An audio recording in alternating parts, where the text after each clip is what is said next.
Marami ako dito. Ayan, ito yung pansit-pansitan. I-reflex ko lang mga lods, Ayan na, this is very effective on my couch. Okay, so, ginagawa ko ito, lagi itong biniblender ko lang siya. And then the rest, ilagay ko sa ref. Every morning before I drink water, before I when I wake up, okay, so, ito na iniinom ko lang isang baso na naka-blender, na nasa ref. Libre lang mga lods. It's a free. Okay, maraming lumalabas sa social media nito tungkol dito na gamot sa uric acid, pampa-neutralize, pampababa. So ito na yan. So hugasan na natin.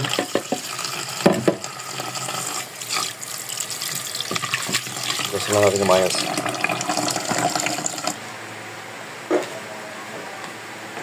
So ito na yun. Lagyan na natin dito.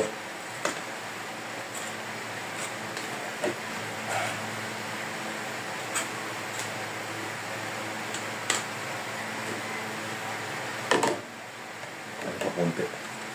Lagyan ng tubig.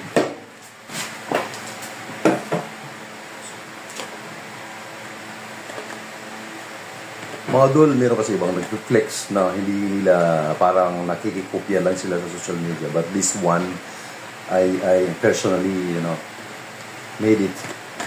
And personally, ako yung tawag ito, gumagawa kasi meron talaga akong uric acid mataas talaga.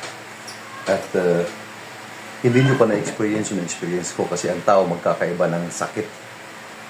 High blood, at our age, at my age, high blood, sugar. Sa akin, mataas yung uric acid ko. So, pag kumain ako ng mga bawal like meat, red meat, baka, seafoods, etc. Lahat ng bawal, grabe, namamaga agad yung pa ako. Especially sa mga alak. Pag bawal yung mga red horse beer, etc. Grabe yan. Grabe. So, this one. Ako gumagawa. Hindi ko kinakopya sa social media. At ginagawa ko ito since nung ugali. Ito yung sometimes makaligtaan ko, pero this one talagang kinakareer ko na siya dahil ito libre. Hindi katulad ng gamot. Okay, gamot, hindi ka mag-i-effort kumuha doon sa backyard nyo, sa kapitbahay nyo, hihingi. Okay, swerte lang ako dahil meron akong tanim sa likod, so nakukuha ko lang doon as free.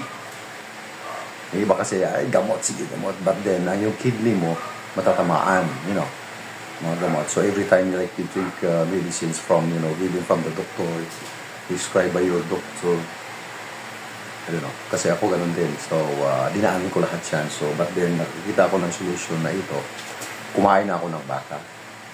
But moderate, kumain na rin ako ng seafoods. Uminom na rin ako ng beer, but moderate. Hindi siya nag-trigger. Sa atin, grabe Isang bote lang ng zero o any beer, saklay.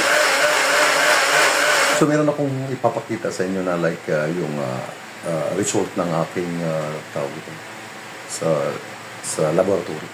Isama ko dyan ito. So, dinagdagan ko siya ng tubig.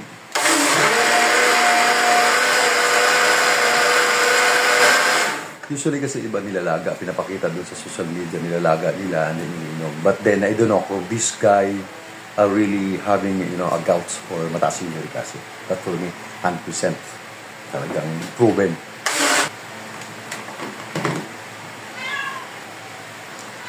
So, ito yun Hindi natin.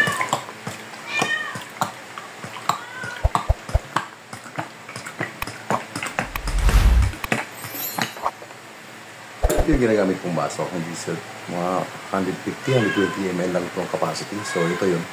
Every morning, wala pa akong breakfast.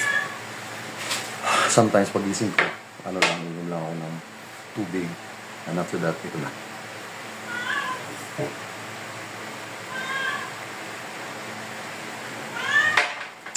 Daily once, twice, thrice is better.